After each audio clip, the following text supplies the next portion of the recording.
But the future of the state of this world and the future of the mentality of the people around them is in their hands. It's in their prayers. It's in their fasting. And right now, we train up the child in the way they should go so that when they grow older, they won't depart from it. The Bible tells us in Exodus that God, when he brought the children of Israel out of Egypt, that he told them to remember. And not just remember for yourselves, but recite it.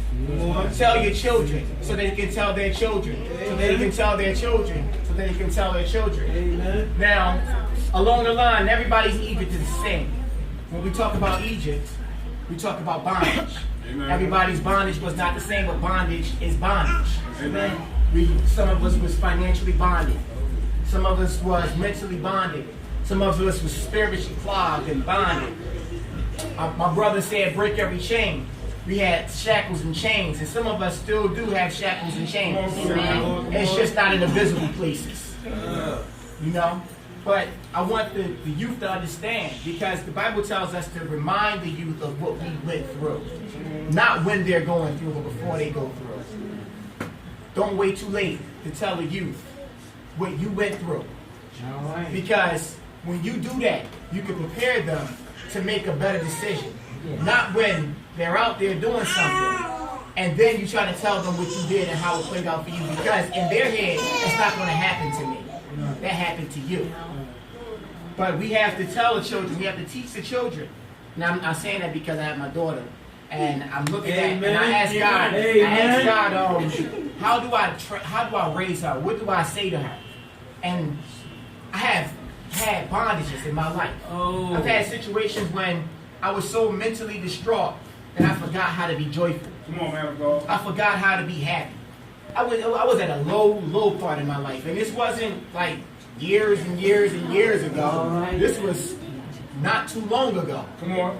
And I forgot how to be joyful to the point that I had to hang around kids to be joyful, to see what is it in life that they appreciate. I stopped appreciating life. I stopped appreciating living. I had so much on my heart, so much on my mind, that I didn't care if I lived or died. I did not care.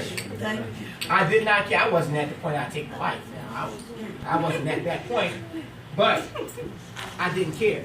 As a matter of fact, I got like Job, and I was wishing death for myself. Because I couldn't do it, so God, you do it. But he said, not so, because I have something in store for you. I couldn't have done what I did if I was dead. I wouldn't be here to give Emmanuel anything from God through me. I wouldn't be here. But I thank God. So I just want the youth to live. To live in God, live for God. To live in God, to live for God. But we're talking about fighting today. We're talking about rumbling. We all know how to rumble. We all know how to brawl. We all know how to go toe to toe. But do you know how to go toe to toe in a way and God wants you to go toe to toe? All right now. The Bible says that we wrestle not against flesh nor blood. We wrestle against these demons, these things in which we can't see. Sometimes we don't even understand. We wrestle against things that sometimes we don't even feel. Or sometimes we don't even know how we feel or why we feel these things. We're wrestling with these things. And God has given us so much equipment to win a battle. But are we good fighting this good fight of faith?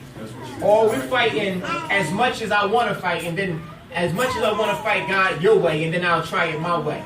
Because your way and God's way is not going to mix.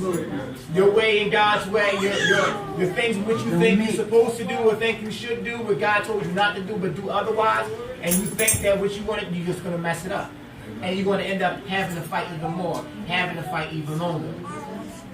But just coming from the scripture today, and I was just thinking about how the children of Israel stayed having to fight.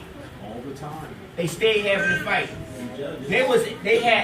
And you know what? God put them in fights. God said, I'm going to raise up an adversary for you. I'm going to raise up somebody to beat you up. I'm going to raise up somebody to beat you up again. And it was only the times in which they looked to God that they win. Because you're not going to win a fight without God. You're not going to win this particular fight without God. And this is the fight that matters. You can go out and get cool points and get brownie points because you beat up such and such, or you won